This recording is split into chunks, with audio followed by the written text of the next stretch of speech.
I picked up the keys off the kitchen counter and I drove it just around the corner to the gas station, and I got a coffee and a newspaper, and I came back and the front door opened before I opened it.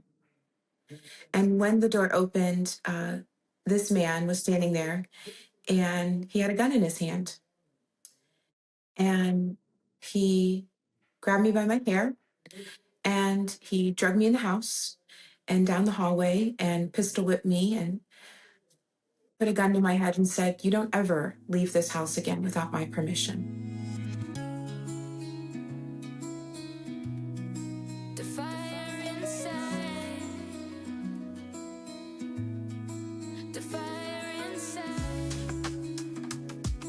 Welcome to the Fire Inside podcast, where we tell real stories of how we persevere, overcome, and rise from extraordinary circumstances. Each conversation here is powered by the vulnerability and resilience of survivors and advocates and change makers who found a way forward even when the path wasn't always clear. I'm your host, Sarada. Sometimes the strongest people you meet are the ones that had the least protection when they needed it the most. In today's episode, we're speaking with Rachel Socorro. She was a young single mother when a man entered her life, promising her stability and support. But almost immediately, that promise turned into something far more dangerous. What followed were years of violence, control, and trafficking, hidden inside of what looked from the outside like a normal relationship. But for nearly 2 decades, survival was her only goal, until she finally found a way out. And today, we're talking about what really happened inside those years, how she escaped, and what it took to rebuild a life after captivity. Here's my conversation with Rachel.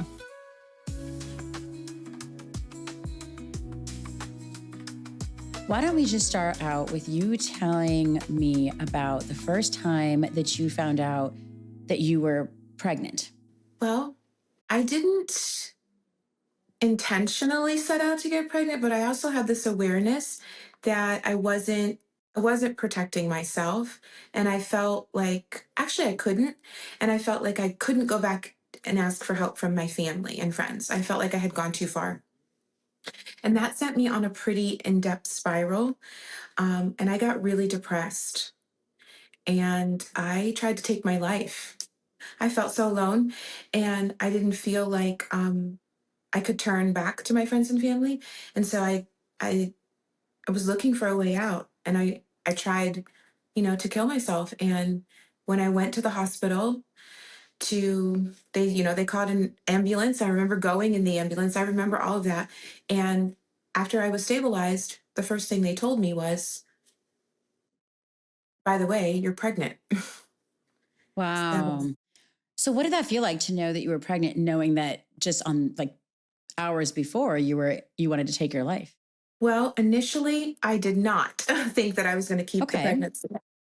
I did move back home to my hometown, and I stayed with friends, and it was hard.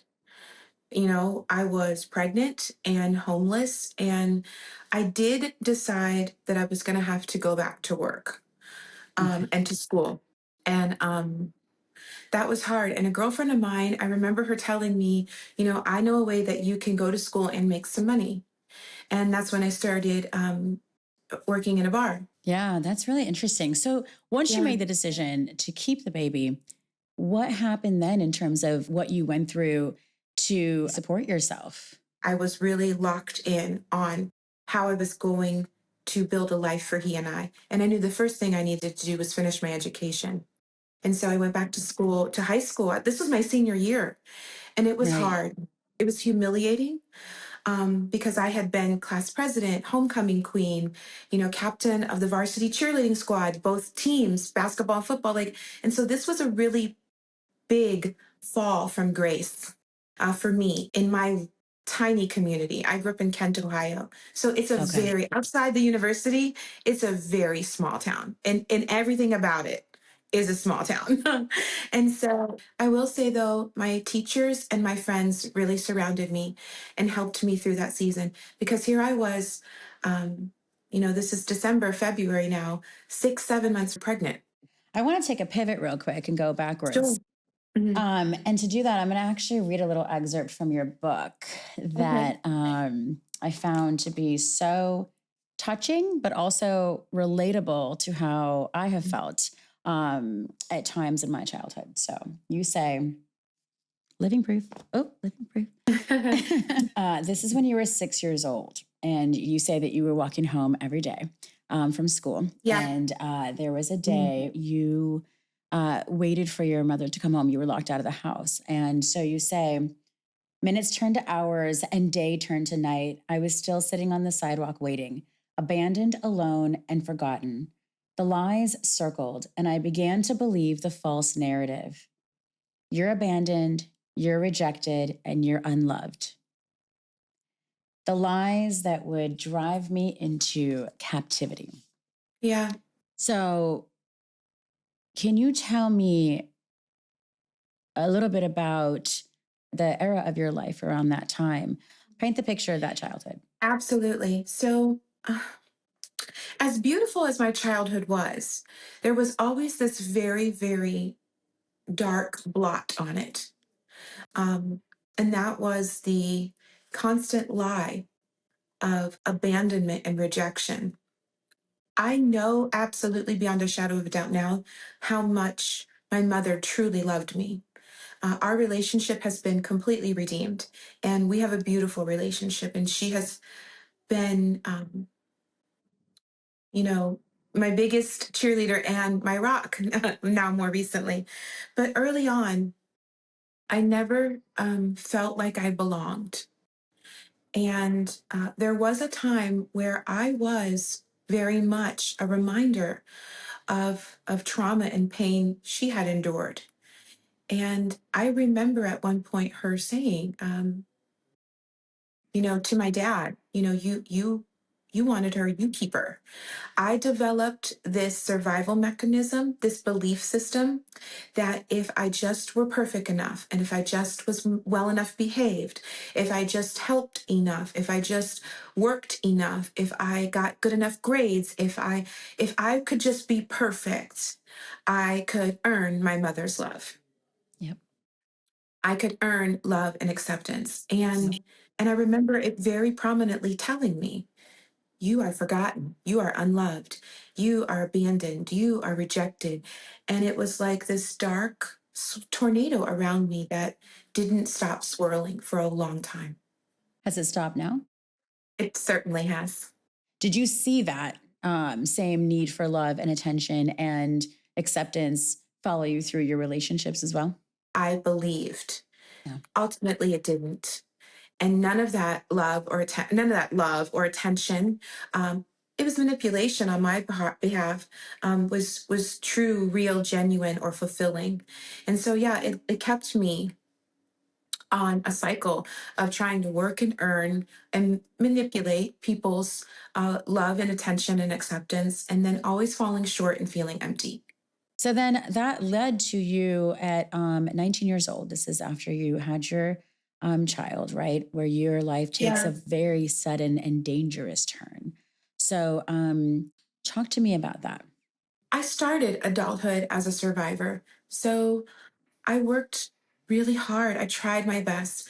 I found a job. I would take a bus to daycare and on to work and then back to daycare and back home. And I did that, as much as we could until it was freezing, bitter cold out. I worked a job and danced. I did everything I could, and it was still felt impossible.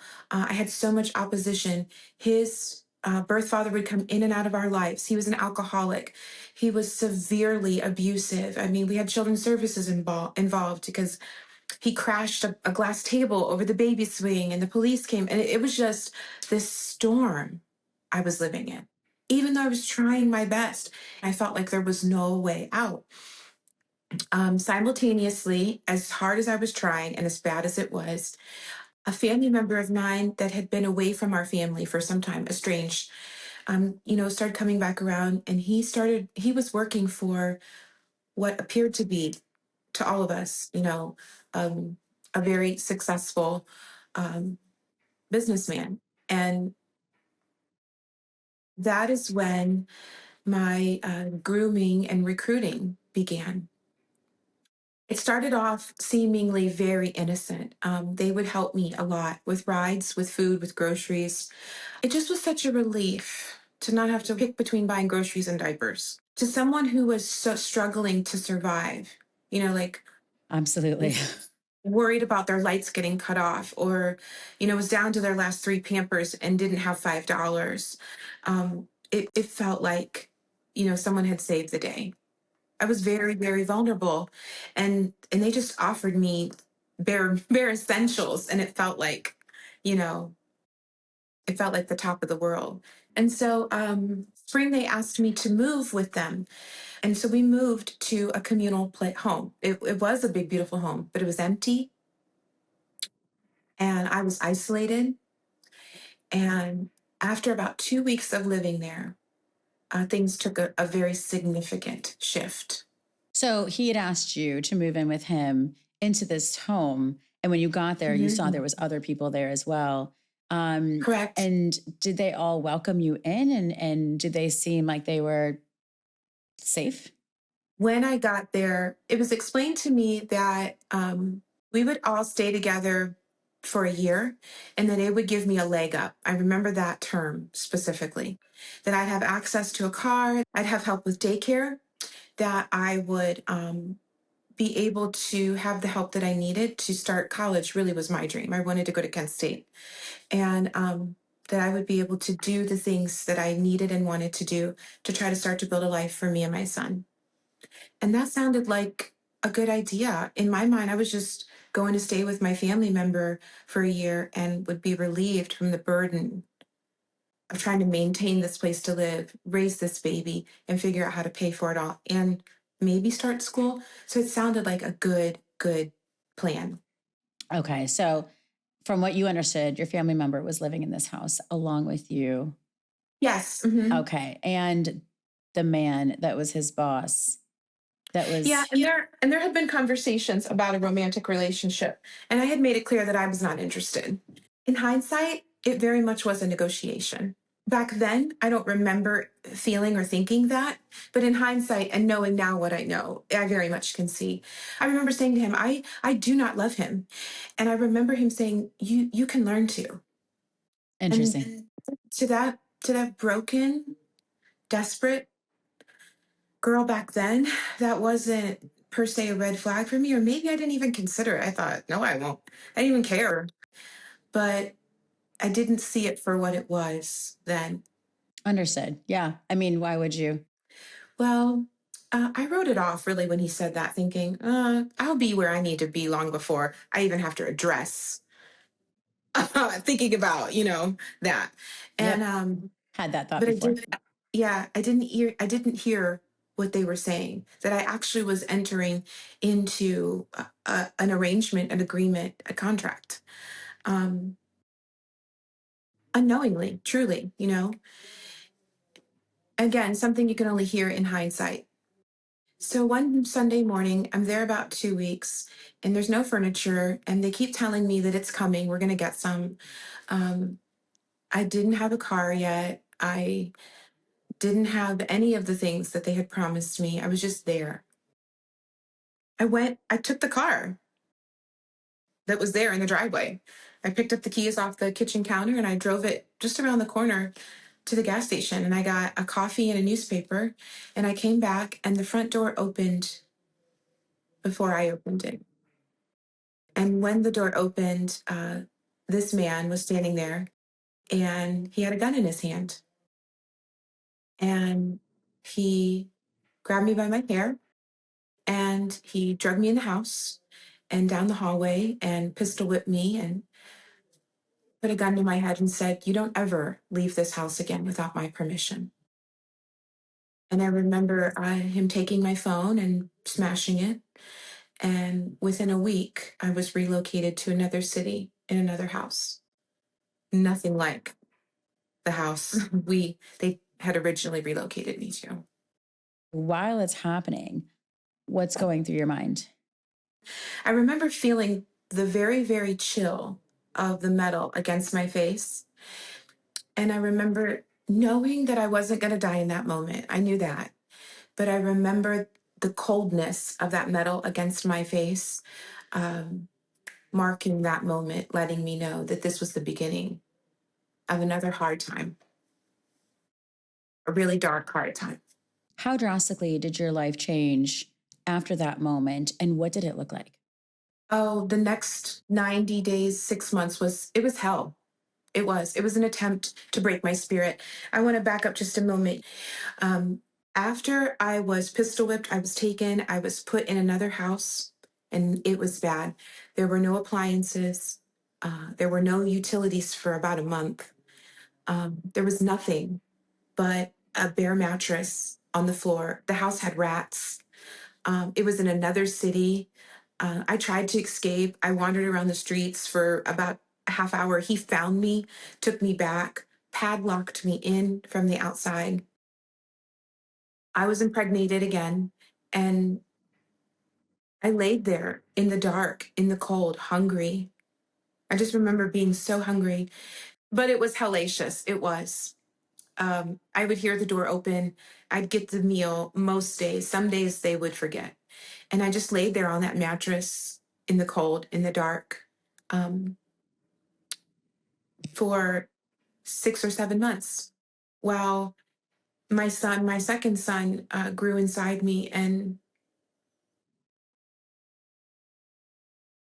I just knew not to quit. I don't know if I could have tried to kill myself. I think there were days I didn't want to live anymore, but I didn't. I didn't. I just knew. Okay. So I'm going to read another section from your book where you Yeah. say, I accepted the situation. There was no way out.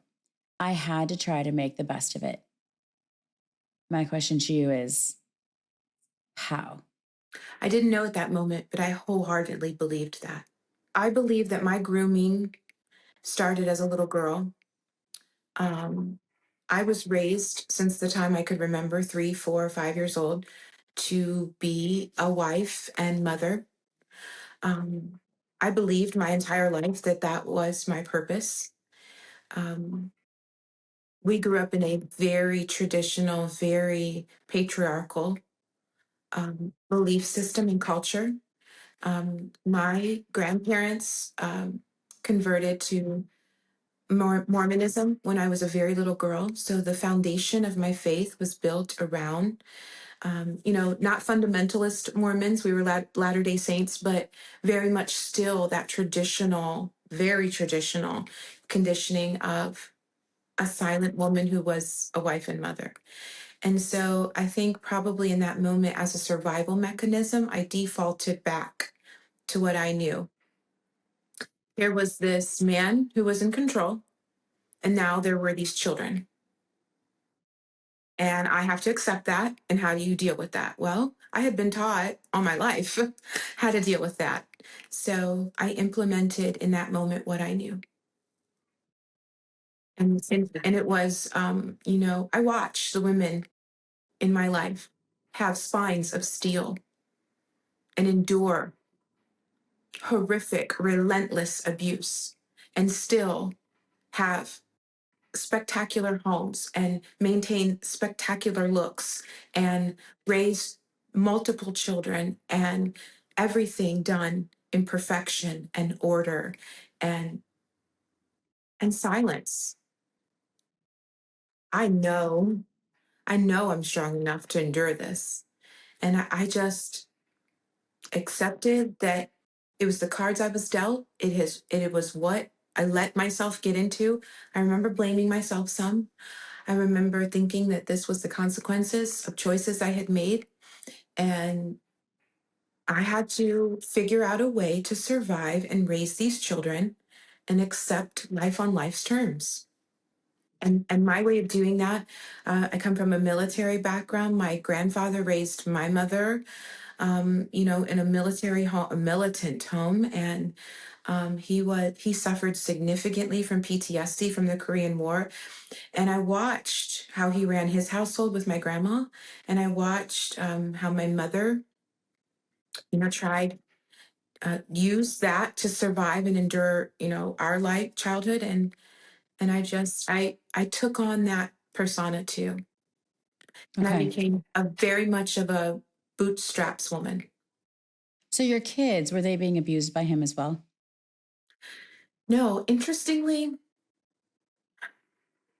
I mean, I have to say it truthfully and fairly. To the best of his ability, he was a good provider, I'll say, and tried to father them in the sense that he was strict and he taught them right from wrong, and they were very disciplined. And now, no love, care, and compassion. Everybody's emotions were suppressed. They weren't allowed to cry. They weren't abused, but they did get whoopings.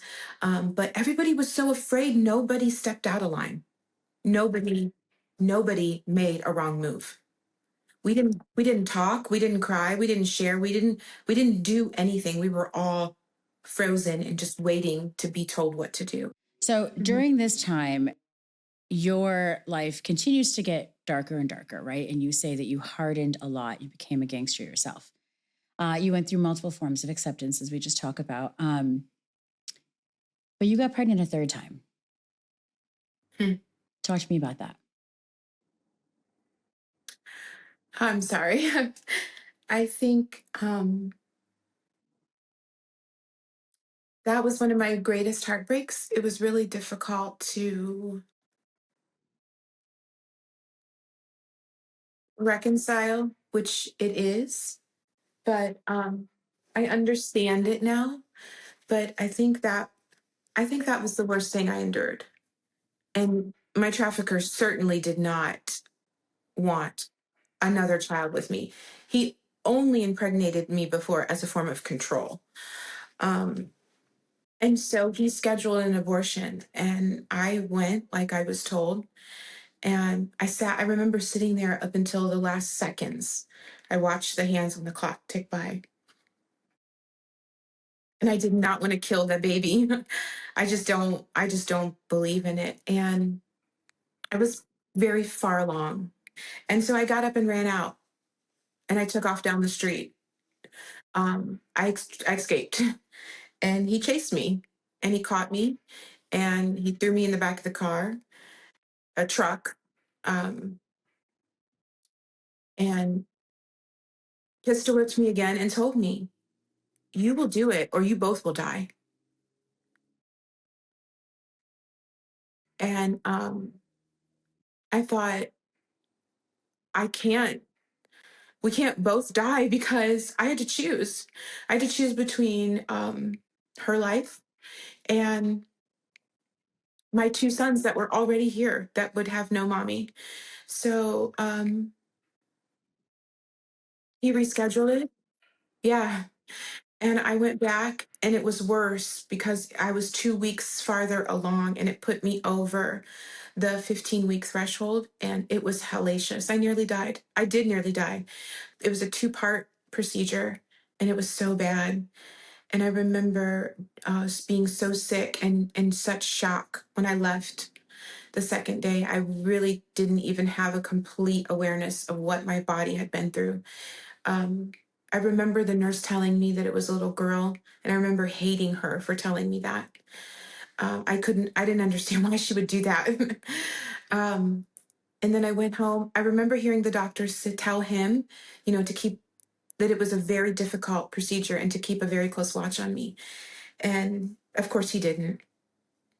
And the next thing I remember was being on that mattress on the floor. I mean, here we are 2 years later. I still don't even have a bed.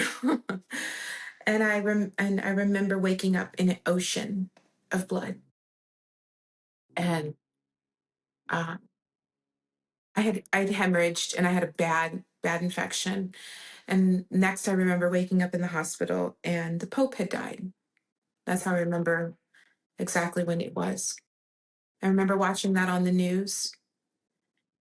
And I do remember saying, "God, I need you." And I don't know that it was an intentional prayer in that moment.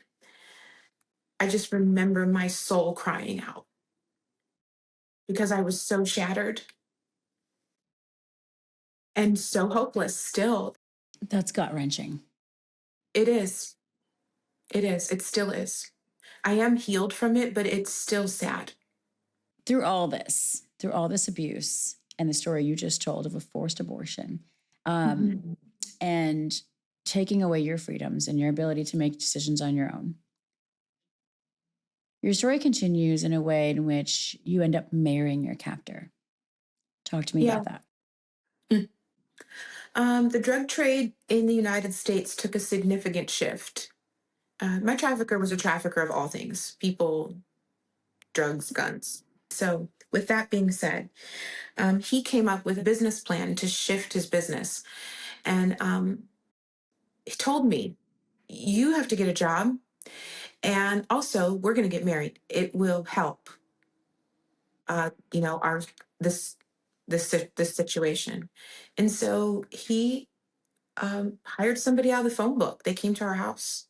And married you at your house. Yeah, in my living room. And what were you thinking at this time?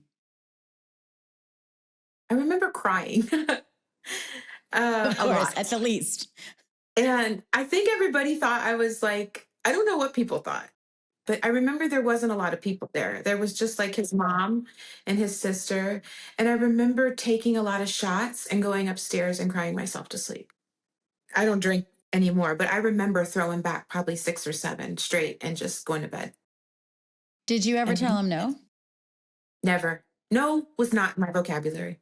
No was in our minds, all of us. No was like asking for it. Like that was a death sentence.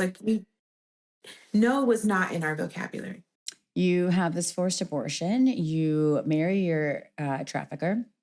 Mhm. So, in this time, your definition of acceptance seems like it may have changed because you had another escape that this time took you out of state lines after you were married. Yeah, my definition of acceptance initially was endurance.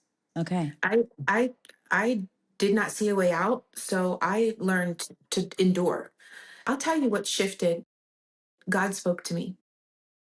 And I didn't know per se, but one night he was getting ready to go out. And I remember looking at him,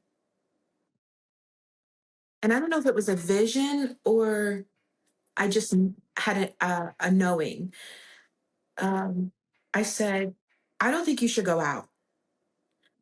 And he said, "What?" I never, ever, ever, ever would think to try to tell him what to do. You know what I mean? Like, I don't even know where that bubbled up out of me. I mean, I just blurted it out. I kind of shocked myself. I was like, yeah, I have this feeling if you go out tonight, you're going to go to jail. Well, of course he didn't listen, and he did. And sure enough, at 5 o'clock that morning, his mother came to my house. I still didn't have a telephone, um, and told me that he had been arrested. And that's when I knew, well, I had an awareness that s- I was different. I was like, oh my God, I saw that. I knew that. And I don't know why that it was like like embers of a fire were being stirred, like being stirred up. And so he made bond and he got out. Um, and I knew he was facing a very serious charge, with several years. And so maybe I felt like there might be a possibility of hope that he would go to prison. But he attacked me one day in the bathroom and he put a knife to my throat. And I was really scared. I knew he was losing it. I knew he was losing his grip. He was losing control because I knew he was scared that he was going to prison. And he told me in the bathroom with a knife to my throat, if I can't have you, no one will. Damn. And I really believed that he was going to kill me. He had threatened my life so many times, but this time I thought, the longer this case goes on, the worse it gets, the more stress he's under. He's going to kill me. He's not going to be able to face going to the penitentiary and leaving me out here. He was so possessive.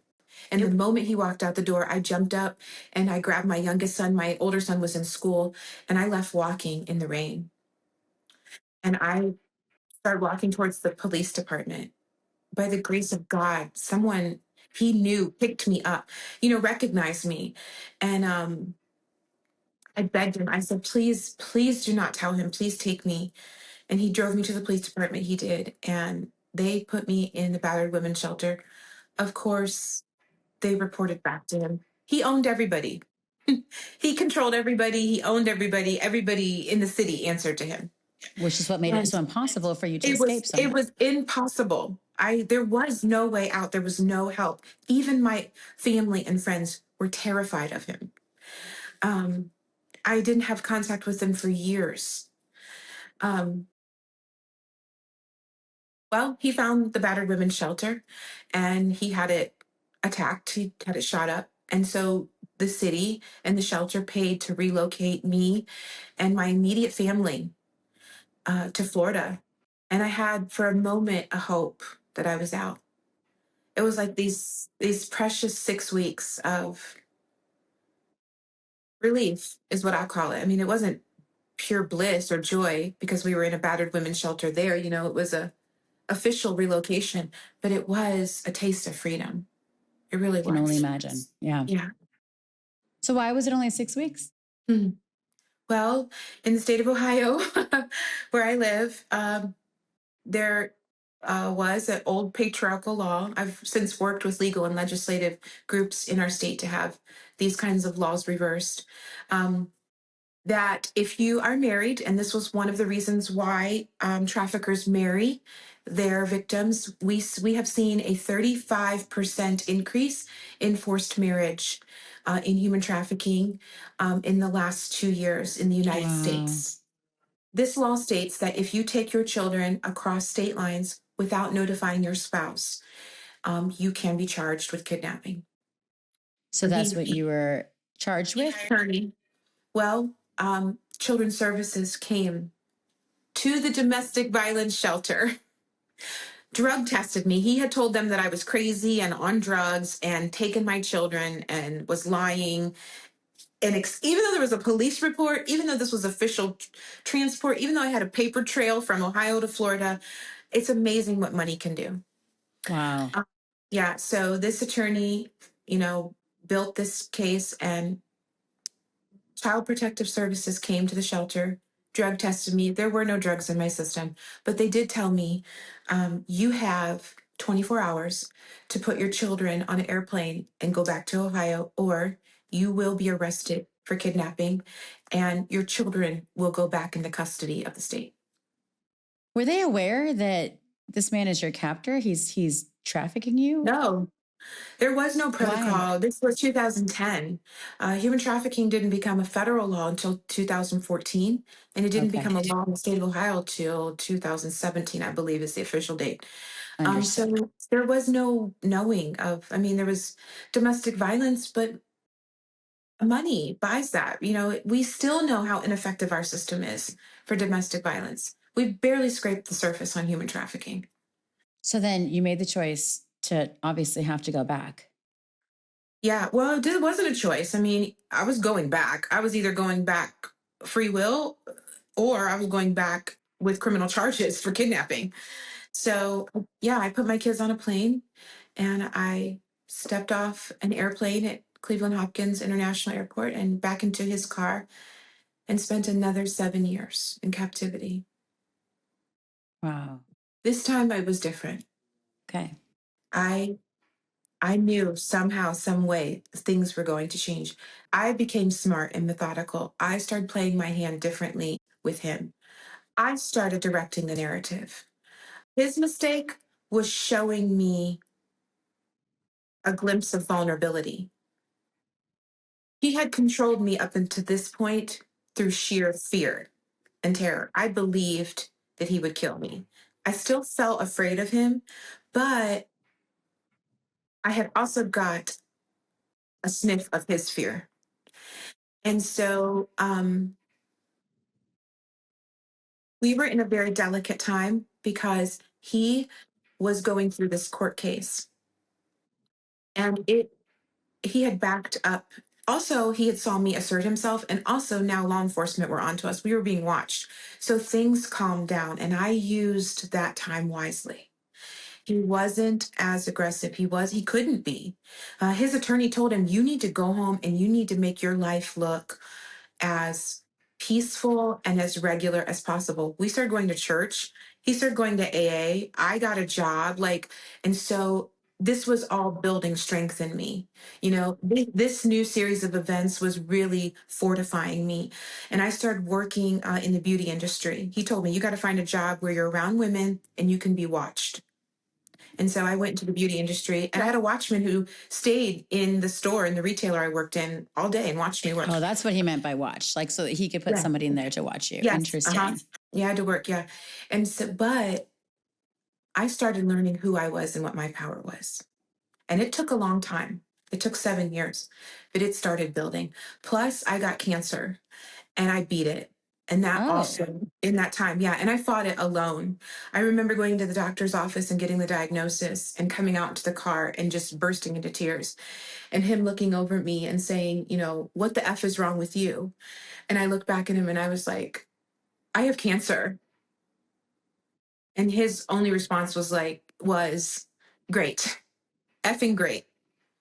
And that was it. So I started, once you start living through these things and you don't die, you get a new, literally, people joke but did you die? And I'm like, well, actually, no. So, I might be a superhero. I don't know. So I really, right. I had a newfound strength, and I started asserting myself more. Plus, like I said, the dynamics of our business had changed. So um, we had launched several businesses. So I was working full time, raising 5 children. I had beat cancer. He was in a very vulnerable state. And now I was running a business and a team of 5 men in a car shop. So I felt pretty bossy. Wow. Yeah. Wow. And I just that fire started growing. And then your life started to turn around even more, right? When you joined, was it real estate that you were starting to get involved in around 2015? Does that sound right? Yeah. It was like this passion awoke in me. I just had a passion for property. We had bought a building to open our car shop in, and I found a book in it. It was called Home Buying for Dummies. So I read this book, and we're going through these changes financially, and I convince him that buying a property would be a wise business decision. And he believes it. And so we start looking, and I knew the moment I stepped foot on this property that I was going to take this territory. And I didn't even look at another house. We bought it. So when we bought this property, it very much was a concentration of all the things. A lot of the other people were living with us. Again, we were still communal living. It was constant traffic in and out. It had always been like that, but there was something different about this. Um, but I also knew that it was a turning point. It really was. I didn't know it when we went to sign because I was completely clueless. This is my first home buying experience. Um, that I owned everything. Everything was in my name, and I just didn't know. That's convenient. I don't know if it had to be God. Because I remember him saying at the signing, shouldn't I be signing more papers? And the title clerk saying, no, sir, just this one. The only thing he signed was a release of interest, an acknowledgement of a spouse taking ownership of property and him releasing any rights to it. Wow. The purchase of that property was instrumental in changing the trajectory of my life, my freedom, and what would be the freedom of so many more people. Um, So in 2017, I got promoted. I promoted quickly in the beauty industry, and he allowed it because it was always more money. He took every penny I ever made. But the retailer I got relocated to had a sheriff on staff, and they worked in the building in security. And so my watchman could not come into the store with me. He had to wait outside. And I started working with a group of women that was different. one was going through a divorce and she was fighting a very tumultuous situation with her former spouse, her kid's dad. And she was talking about it and sharing. And there was another woman, she was single and like, working part time in her retirement in her 70s and like starting a whole second life, And these women were like free thinkers and they were independent and strong. And I didn't know this life. I didn't know women could live like this, free and independent and successful and have money and it was fuel to that fire. And so I started opening up and I started talking about things that were going on in my life. And they were like, Horrified. yeah. And I remember the one girl, she was like, Rachel, you own that house? I was like, it's in my name. She's like, you own those cars? I was like, yeah, they're in my name. She's like, you own that business? I was like, everything is in my name. Yeah. She was like, go home and take your life back. And it was like someone flipped a switch.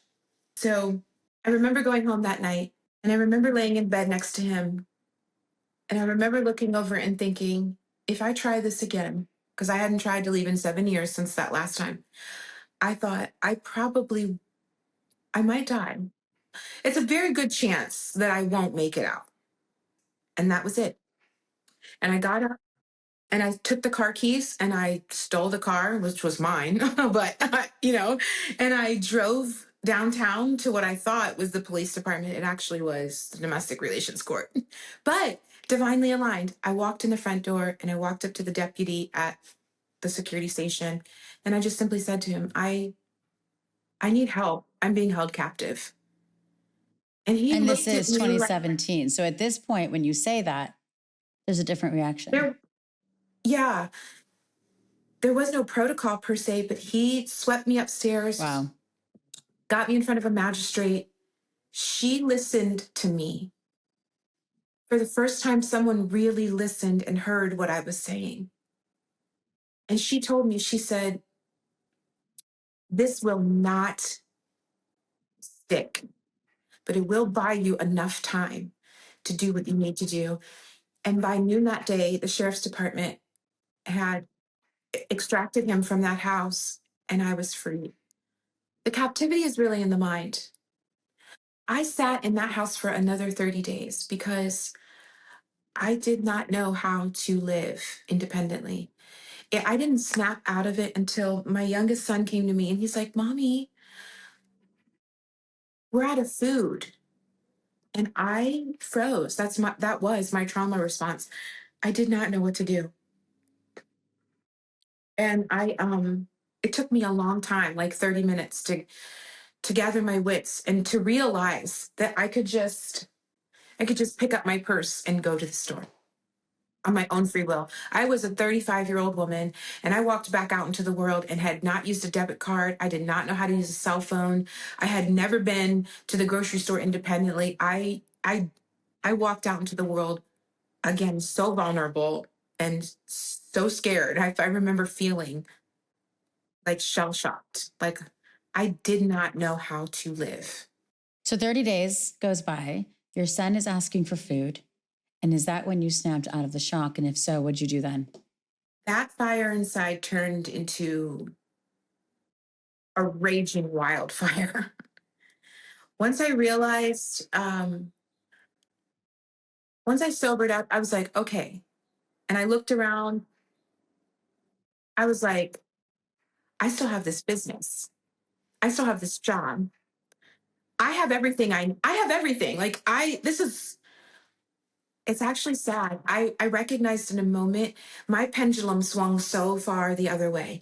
There was this uprising of pride and control and probably everything that I had adapted from him. Like I had become him, but I wasn't unleashed and now I was. And it was actually pretty dangerous and toxic.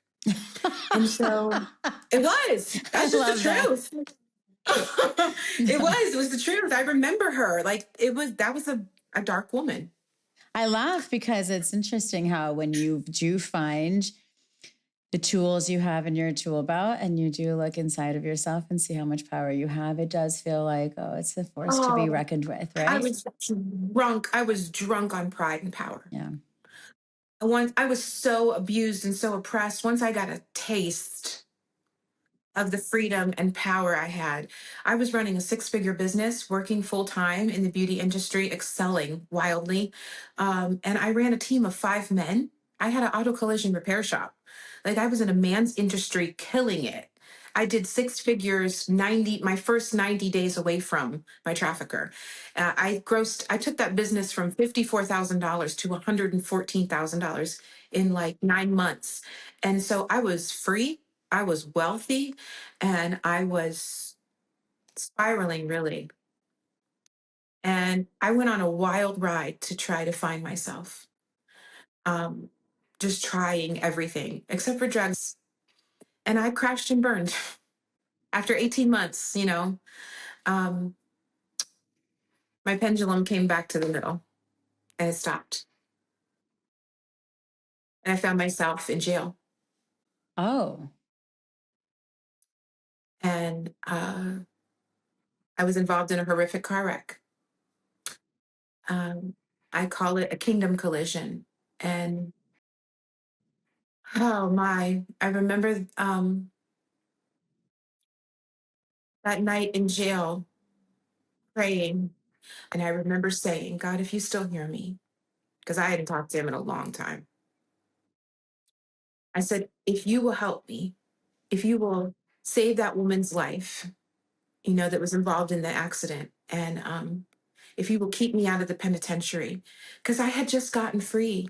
I had a very narrow window to begin to develop a relationship with my children. I never, ever was allowed to love them. I was their caretaker. That's it. And now we were all free. So I remembered saying that simple prayer. And I woke up the next morning and my whole life changed. and you were facing 15 years in prison because you were in a I car hit, accident? yeah, I hit a pedestrian in the rain, in the dark, on the highway, Were you unknowingly. on any substances or I was not nothing? drinking. It was midnight. It was raining. It was Halloween weekend. I knew I hit something. I did stop, but I did not get out. It was raining and I was on the highway. I was in a Wonder Woman costume and I looked, I didn't see anything and I drove on. I did go Oh, to I the police understand. department. Okay. Yeah. I did go to the police department though the next morning and report it because I was in a rental car. I thought, well, I'm going to need a police report for the repairs. Um, and 48 hours later, a detective was at my door telling me that it was a person. Interesting. So you're in jail, you say the Mhm. prayer, and then what happens? My ministry started right there that day in jail. I'm booked, sent to I belong in like the pod with the murderers and the killers, and I'm hyperventilating. I've never even had a speeding ticket before. I can't even comprehend what's happening. And this girl sits down in front of me, and she's like, "Hi, I'm addicted to heroin," and I'm like, Oh, wow. and I'm looking at her, and she's pregnant. And so I think it was like her evident pregnancy. Like I was like,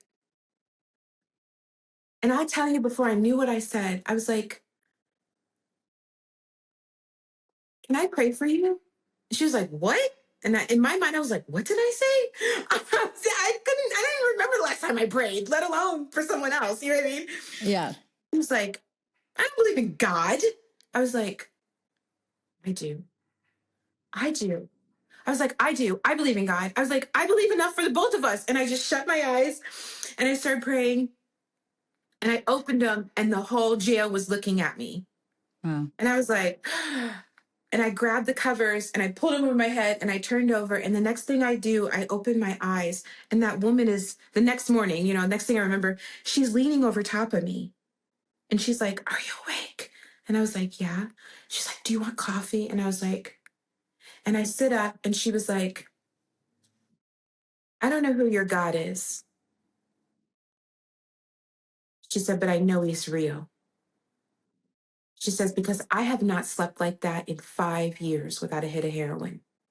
Oh, And I was like, do you want to give your life to Jesus? I just changed like overnight. It was crazy. It was like, because I had prayed, I guess, and I invited him in. He was like, I've been waiting for you. And he snatched me up. And all day long, I spent one day in jail and I started praying and prophesying. And like 5 women gave their life to Jesus. And we started making plans, literally.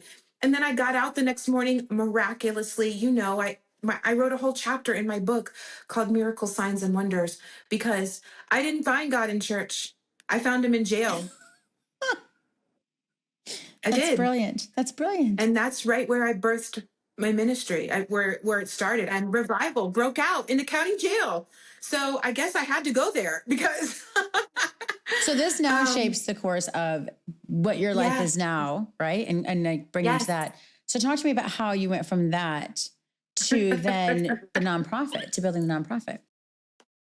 So as soon as I got home, God started speaking to me. And then this man just appeared in my life out of nowhere, but he was different. He didn't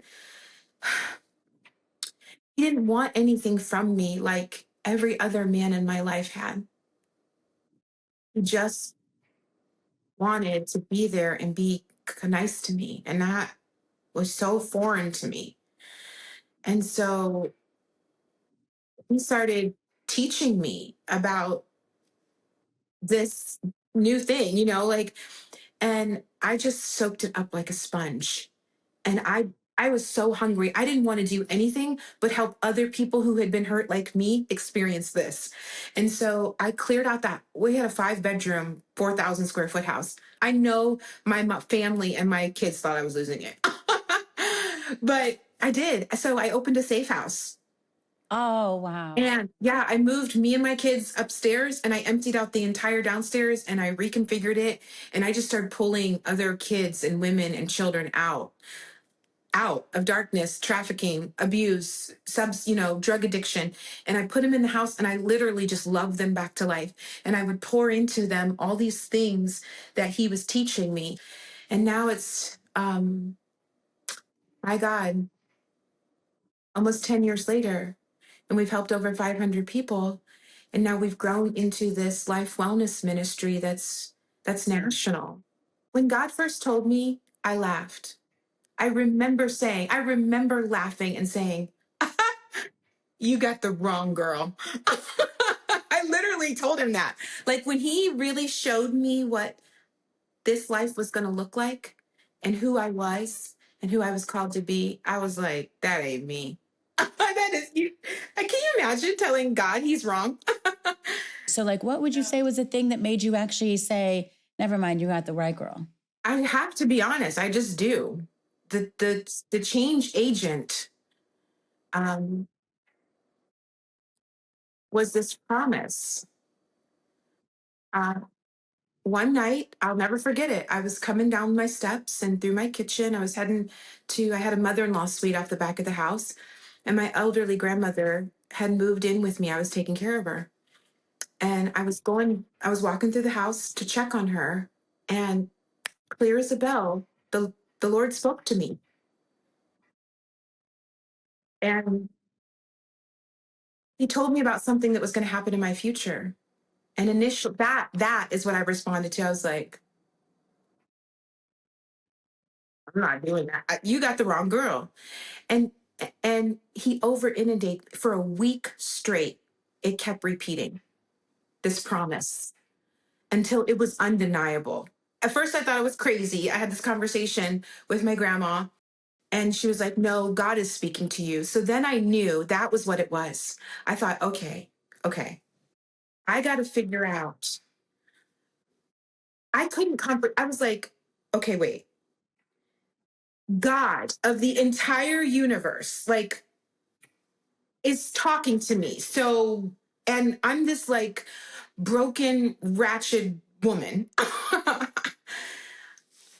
That's what it was. I had to figure out, it wasn't even like, oh, like I had this radical revival. I did, but really more what it was, I wanted to know why. Why? Why does, like the Bible says, who is man that you are mindful of me? Like, why do you care? I wanted to figure that out. It was almost like I was challenging him. That's beautiful. It's like, as you're talking and saying that, I'm thinking it was your way also of stepping into your purpose, right? Like this It is was like, undeniable. I had to. It was so starkly in my face that, I mean, he spoke to me. He gave me a very specific promise, and I was like, that cannot be. But it was also undeniable. And then he overwhelmed me with evidence, so I had no choice but to continue to pursue it. so now that your future is in your hands, where do you want to take it from here? I want to see the fulfillment of that promise. And what's that look like? Everything I do every day, to the best of my ability, is intentional, pursuing purpose. Mm-hmm.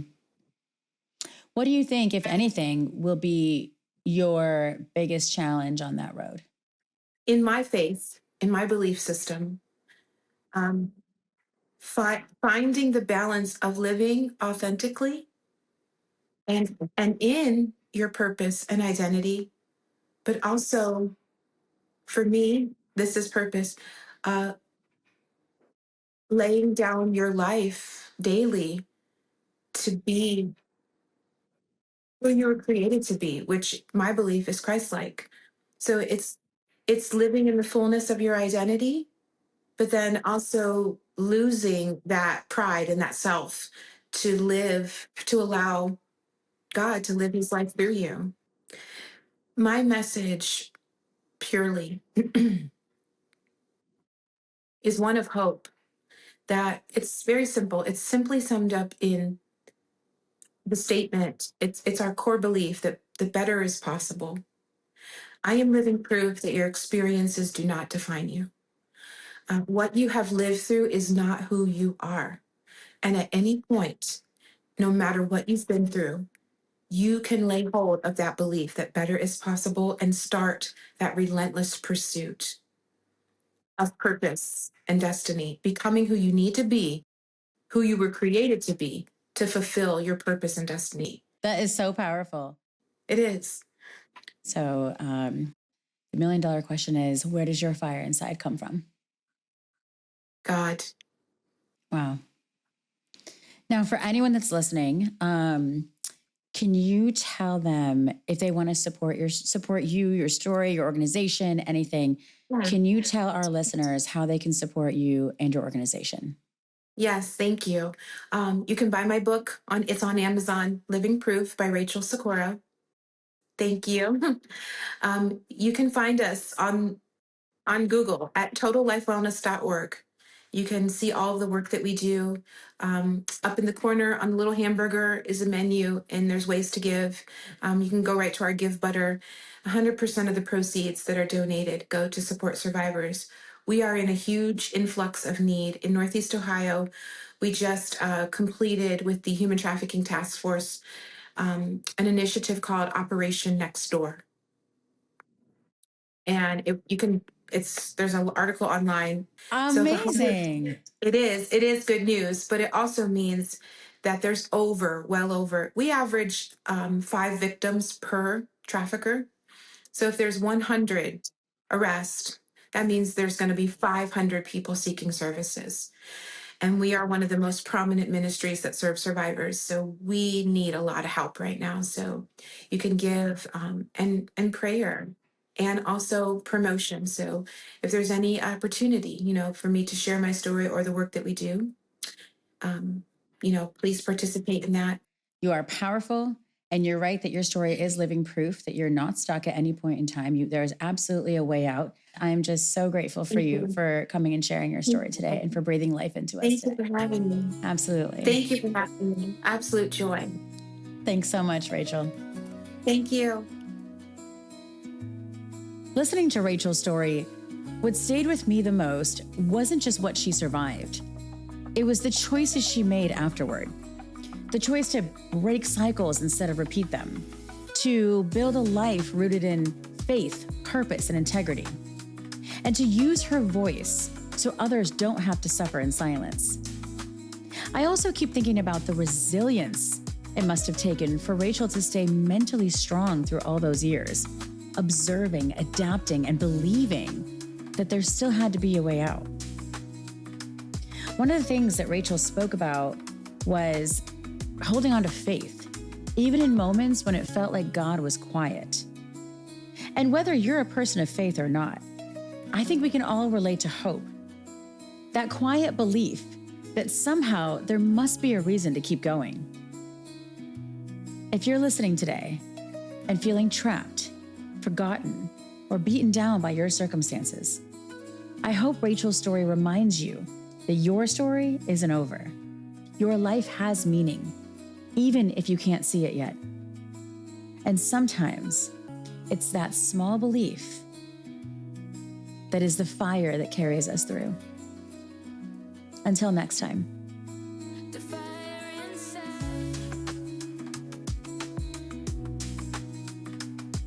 If this story moved you, inspired you, or gave you something to hold on to, please take a moment to like this episode wherever you're listening and share it with someone who might need it. You can stay connected with us on Instagram at the Fire Inside Podcast for behind-the-scenes moments, upcoming guests, and continued conversations about what it takes to persevere, overcome, and rise. And if you're watching on YouTube, don't forget to like, subscribe, and turn on notifications so you never miss another story. Thanks for listening to this episode of The Fire Inside. I'm your host, Sarada, and I want to take a moment to recognize the team that brings these stories to life. This podcast is produced by Andrea Denise Johnson, Stacy Young, and myself. Edited by Brad Phelan and Joe Rabig. Mixed and mastered by Martin Stebbing. With set design by The Pink Hammer. And original music by Mark Batson. And production services from local astronauts. Truly a dream team. And together, we want to remind you that when you're faced with a challenge, you can quiet the noise and listen to the fire inside of you.